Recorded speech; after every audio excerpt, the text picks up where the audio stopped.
And the last section where Krishna says the best of the yogis. He says how yoga is superior to karma and jnana. And he also explains what is the highest form of yoga.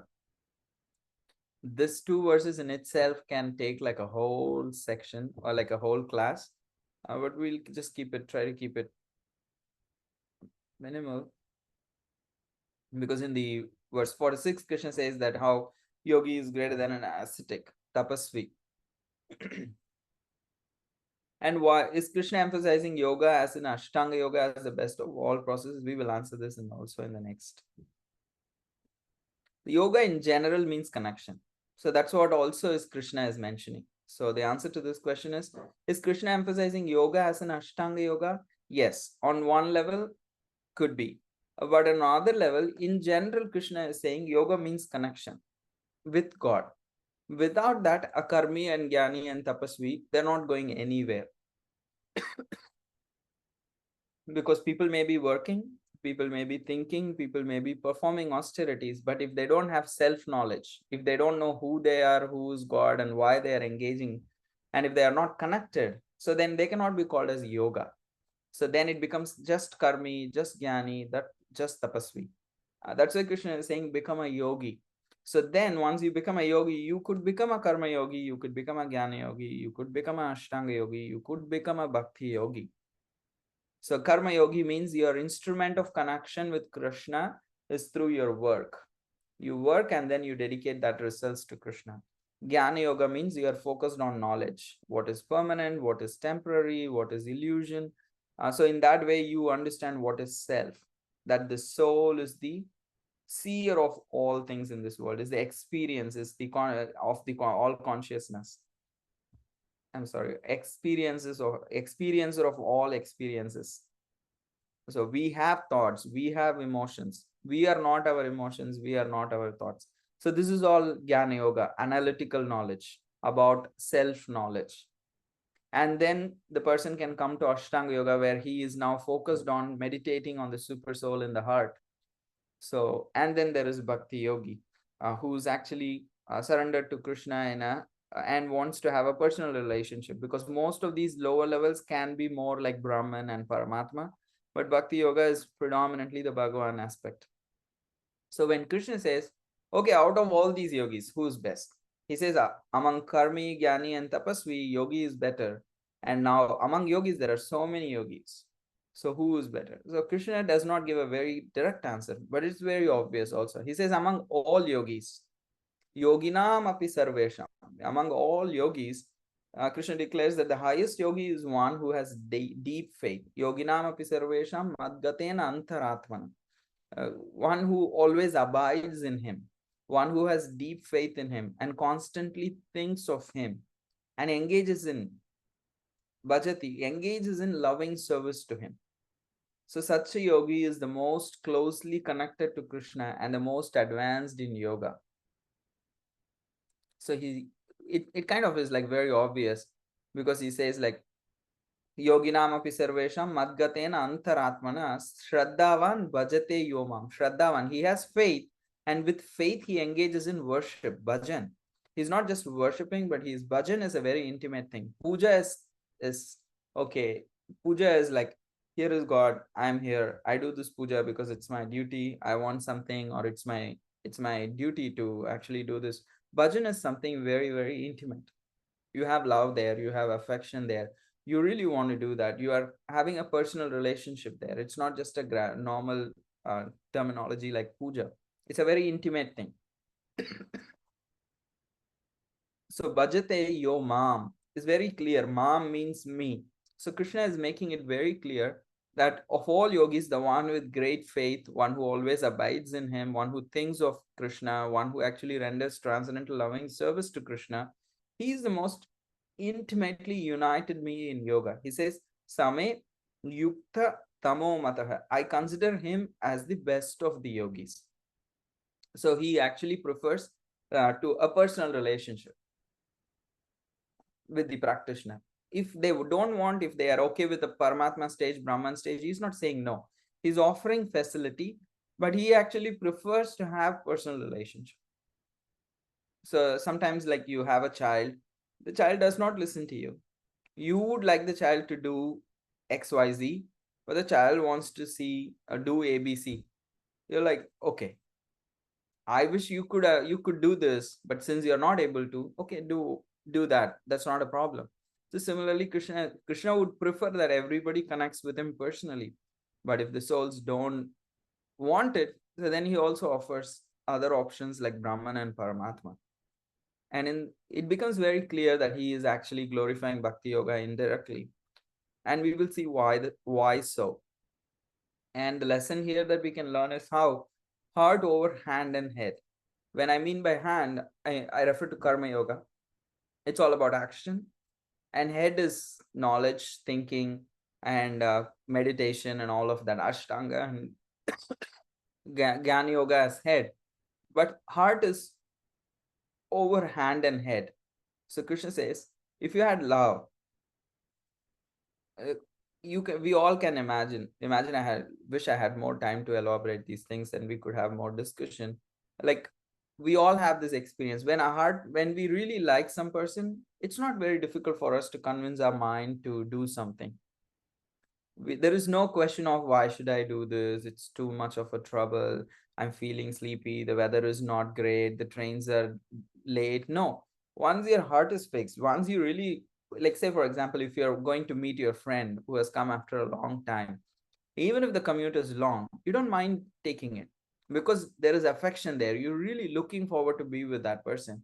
So then no amount of obstacles actually is not a problem, no amount of effort is not a problem. Waking up early, catching a train on a weekend, traveling for 2 hours, not a problem. To meet with a friend, maybe just 10 minutes outside an airport to say just hi to them, you haven't met them in 10 years. So you actually make that effort to go there because there is love. So otherwise, imagine someone you don't like just says they live in the next street and then they say, "Can you just drop this for me?" I'm like, you're like, "No, I'm so busy. I just don't have time. I'm having this," because it's just like your heart is not there. So then it becomes mind comes up with so many excuses. So mind control is not a big deal as long as your heart is overflowing with love for the right thing. Your mind naturally comes under control. So that's what Krishna is saying. Connect with me. If you develop love for me, naturally, you don't need to struggle with the mind alone. We are in this together. You can have Krishna along as a partner in trying to control the mind. Alone, we cannot do it. So we can have mentors, we can have friends, but they won't be there 24 by 7, 365 days for the rest of our lives. But Krishna is saying, I'm that friend. We can work together. You make a partnership with me, then we can control the mind with that. Mind control becomes a natural byproduct of bhakti. So that's why he's saying love is the highest motivation. So I don't know. This is a mundane quote, but I just put it there. So I wasn't finding someone to live with. It's finding someone who you can't live without. So it's basically like with bhakti yoga, it's not about like it's once you start practicing bhakti, it's not that Krishna is in the background. Krishna is in the center of your life. Everything becomes centered around that. So then you cannot just live without him because there is no there. It just comes to that level where you develop that loving relationship with Krishna, and may not be on a very high stage, but even that initial stages is very powerful. It brings everything of your life to alignment. Yeah, that is the practical experience. And I'm going to finish in a few minutes. I'm sorry. So naturally we can think, okay, when was my body and mind was naturally cooperative? When my heart is fixed in something. And that's why Krishna says bhakti is all about transforming selfishness into service to Krishna, from becoming like closed to becoming open to a relationship with Krishna. So that's all is bhakti about. It's about a relationship with the Supreme Lord. So we saw so far that Krishna explained that how karma in the initial stages is important, and eventual stages one can go to the forest. And how to do that? How to do that Ashtanga Yoga in the forest? He explained in verses 10 to 36. Then Arjuna had this panic. Oh my God, this is a difficult system. But Krishna assured him, no, no, you can do it. But Krishna says, no. Arjuna says, no, I don't think I can do it. So what happens to a unsuccessful yogi? Because I'll leave the battlefield, I'll go to the forest, but I don't think I can survive. So I'm going to be lost in both places. So what happens to me? So Krishna says, no, don't worry about that. An unsuccessful yogi also has benefits.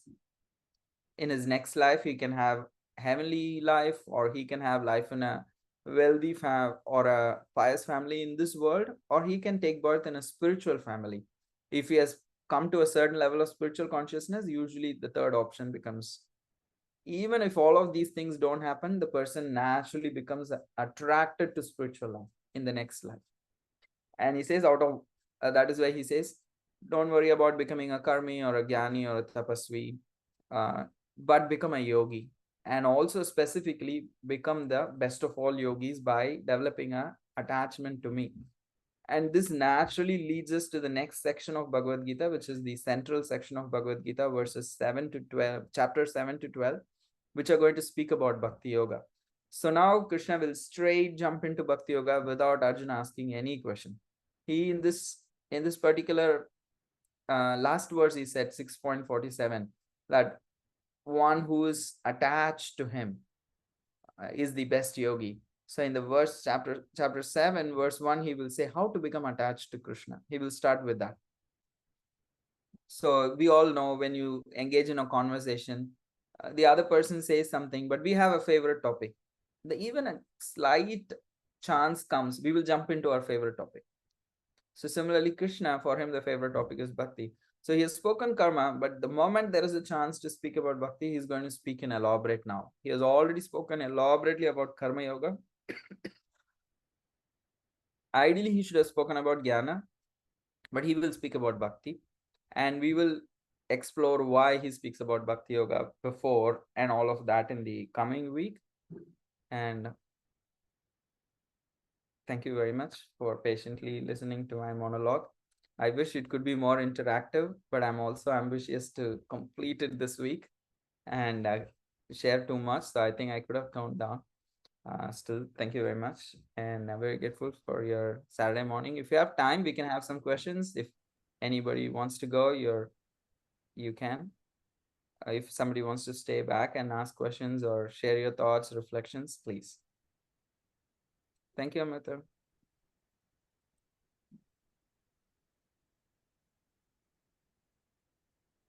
Okay. So see you all next week. I'm also planning maybe October 5th or the second week of October to have an in-person thing, because we have completed 6 weeks. How many of you live in New York City? Like, I'm sure, like, these days we have low attendance, but we used to have somewhere between 20 and 25, and a lot of those people are from New York City or the New Jersey, New York area. So I'm thinking of having an in-person gathering for this group of us who are attending this Geeta thing. So I don't know what we will do, but we can make it fun. We can have some get to know. I don't know. I have probably not met some of you in person, or not a lot of times. Maybe occasionally I've met some of you. So if it's a good chance for us to connect personally and also connect with each other, and also maybe have some discussions. Maybe you all want to make a presentation on something that you liked in the first 6 chapters. The kids can make some small presentations or something like that. So I'm thinking of having a in-person event, maybe an hour and a half, 2 hour long, with prasad. If facility provides, we can cook, but I'm not sure if the facility is there. But yeah, surely we will have some prasad. So if you're interested, will you be fine on a Saturday afternoon, like 11:30 to 1 or 2, something like that? Will you guys be able to make it, most of you?